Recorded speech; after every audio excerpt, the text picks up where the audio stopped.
Hello,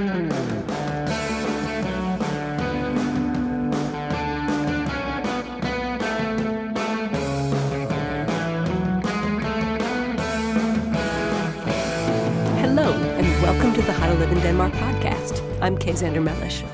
And before I get started, I want to say I'm looking forward to seeing you this Thursday, March 13th, at the Gentofte Main Library for our first How to Live in Denmark live event.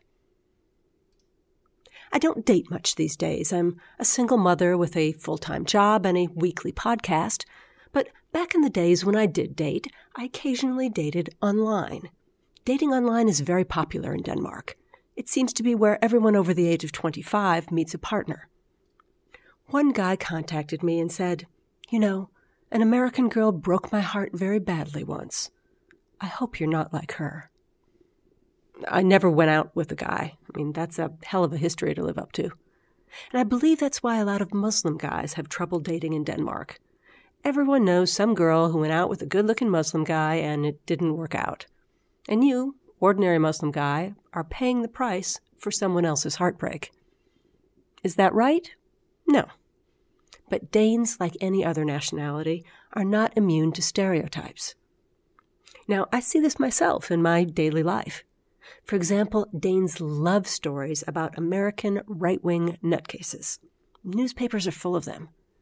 Whenever some Republican fool says something that makes no sense, he is guaranteed front-page treatment in the Danish media. Unborn babies have a right to guns. Top of the Danish news. Now, these people do exist in the United States, but they're like, what, 3% of the population? I mean, there are 350 million of us. We're entitled to some idiots. But whenever I meet Danes, they are eager to tell me how much they disapprove of these people. I'm also told regularly that Americans are superficial. Danes seem particularly upset by the American greeting, "How you doing?" You know, the cashier at Walmart asked me how you're doing, but she didn't really care how I was doing. The Danes have stereotypes about other nationalities as well. Spaniards and Italians are seen as fun and sexy and romantic, but unlikely to arrive on time.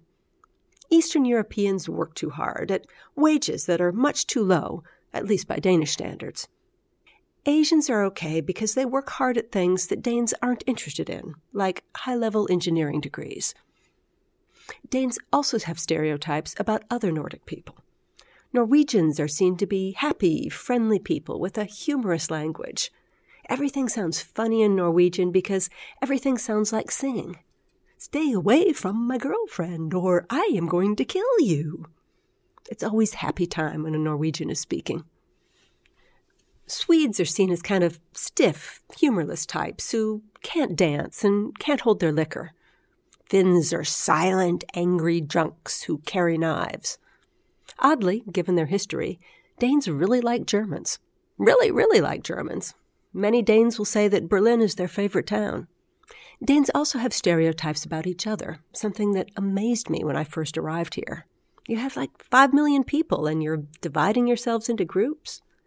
But Danes themselves see a big difference between people from Sjælland, the island with Copenhagen on it, and Jylland, the bigger part of Denmark that's connected to Germany. As the stereotype goes, people from Jylland are seen as quiet, reliable, trustworthy, likely to marry young and start families. They're also sometimes seen as stubborn and very tight with money. They want to drive a hard bargain. I can testify that there's some truth to this. I occasionally sell my daughter's outgrown clothes and toys on the Blå Avis, which is Denmark's answer to eBay. I've almost stopped selling to Jylland.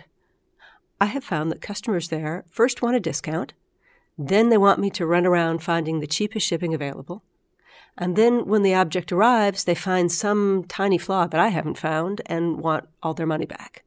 I mean, these are things that cost less than 100 crowns, sometimes less than 50 crowns. I think it's the thrill of the deal that matters more than the 5 crowns they save.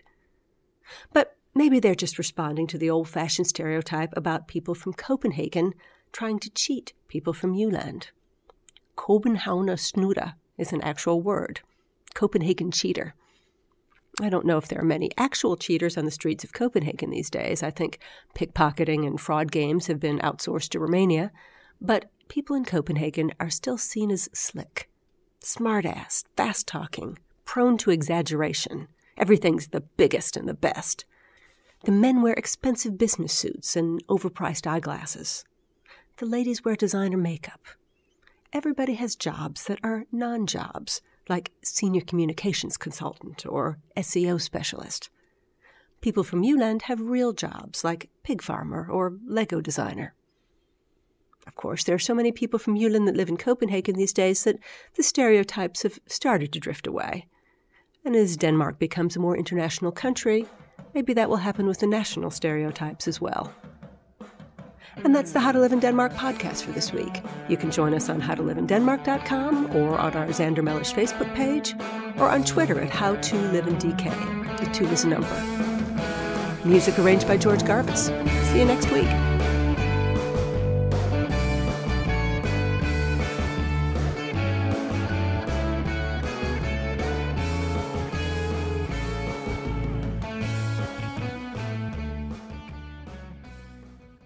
Remember, the How to Live in Denmark book is available for download on Amazon.com. You can read it on any phone or tablet. All you need is the Kindle app, and the Kindle app is free. The book's not free, but it's not very expensive either. If you read the book and enjoy it, please leave a review on your local version of Amazon.com. It helps other people find the book and find the podcast.